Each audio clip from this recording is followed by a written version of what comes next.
Welcome back to Weekend Smile. So during Lent, a common practice is to give up our quote-unquote bad habits. But sometimes these bad habits are stuff that other people embrace. Today we're joined by life coach Elizabeth Terry to explore the diverse perceptions of habits. Hi Mrs. Terry, how are you doing? I'm really good. Glad to be here. We're happy to have you as well. So as I mentioned, during Lent, a lot of times persons tend to give up these habits that they think that either they need to break, they need to get rid of, they need to get take a break from, or to start some new ones. So how does personal perspective and individual circumstances play a role in determining whether a habit is beneficial or detrimental? Good question. So first of all, I think I want to step back just a little bit to say, how do we come by habits? Because a lot of times we don't understand how they're formed. Right. And so really what happens is that we have a learned pattern of the behavior as a response to a certain situation, right? And back of that behavior is a learned pattern of thinking, because thought always precedes behavior, right? Thought and feeling. And to your question, how do you determine whether it's a good thing or a bad thing for you? Well, ultimately, it's the result that you get.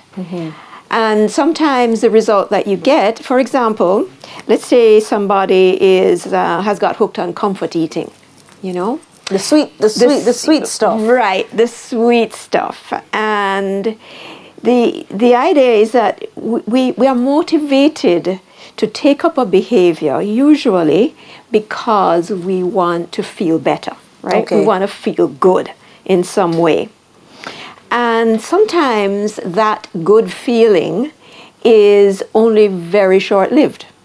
So you get the taste of the chocolate, or you eat the cake, and you feel, yay, I feel full, I feel great, oh, this sugar feels so good, it's a sugar high.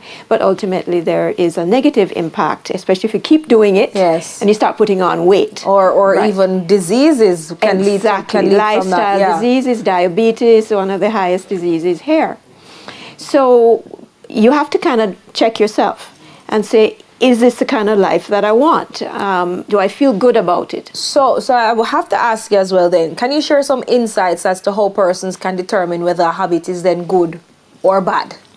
Well, if it's affecting you negatively in terms of your health, because long term, just to continue that example, if you're eating sweets to excess, and you go to your doctor and your sugar level is high, and you say, hey, Tally, you got to stop that, right? Yes. So that would be an indicator. Or it could be how you impact your friends and family, the people around you. Okay. So it just depends, because there are a whole slew of habits that we develop, and they're just learned behavior patterns. Over a period of time. Yes. What are some common misconceptions then, people have when assessing the quality of these habits? So, for example, you mentioned that sometimes it is based on how we affect others. Sometimes it's based on how it affects us personally. But what are some common misconceptions that people have when they determine that, hey, this habit is good, this habit is bad, it's not working, is it working, it's something that I need to keep up versus something that I need to let go of? Yeah, well, it comes down to the results again, you know. Are you getting the results you want in your life? How is that working for you, basically, right? Another misconception is, boy, it's a mistake. It's a mistake. It's a mistake. It's grow. Exactly. And that we can't. And the wonderful news is that, our brains are actually plastic. And so that learned behavior pattern that you have has formed a neural circuit. So you may have heard the term, neurons that fire together wire together. And so that has become basically a learned pattern. Okay. But you have trillions of connections that are possible. And so because your brain has this neuroplasticity, it means that you can actually form new neural pathways and develop good habits over instead. time. Yes. Okay. And then how do societal norms and cultural influences impact our perception of habits as positive or negative? Well, it's really about expectations. What people feel is the right thing the norms, as you mentioned, how we are socialized. But I like to, when I'm dealing with my clients, it's more about what that individual truly wants. Okay. What is it that they are trying to achieve? So, for example, if someone wants to change a habit and it's not happening, one of the things that I would ask them is, what's the intention behind the habit? Okay. Yeah? So what's the intention? Meaning, what's the reason that you're actually doing it? Because sometimes if you really don't know, it's so automatic that you just do it. But there is something that it's filling. There's a void.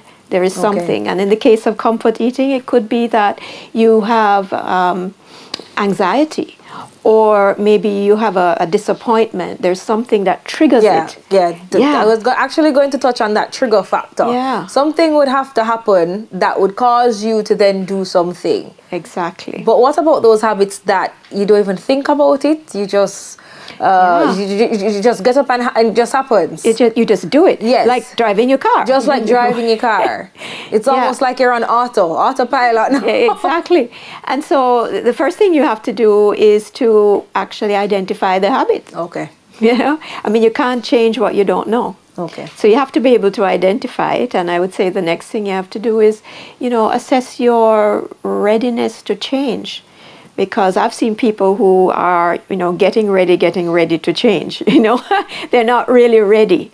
So you have to figure out, am I willing to stop this behavior? Okay. And what am I going to replace it with? Yeah.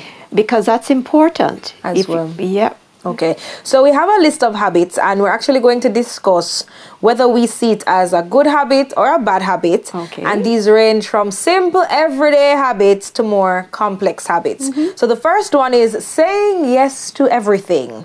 Are you a reliable person, or are you a people pleaser? Well, in my language, we would call that a saboteur. You have a saboteur, a pleaser saboteur. Right? Okay. And that can, in the moment, seem like a good thing because you are helping out the other individual.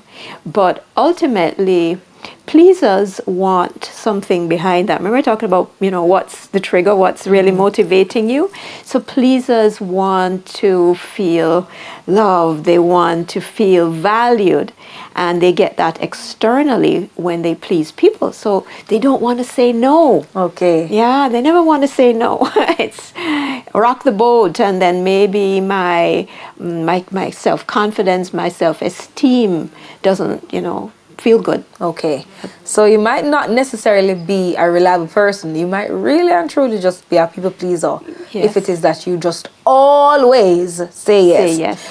The next one, multitasking. Are you not dedicating enough time to each task, or is this a valuable skill? Well, research has it that we really can't multitask efficiently and effectively. That's what the research says. And it's far better to spend some focused attention doing one particular thing, even if it's for a short space of time, and then switch, do something else. But trying to do 2 and 3 things at once, one of them usually gets messed up. Yeah, you fall short somewhere. Yes, you do. So it's really advisable not to do it.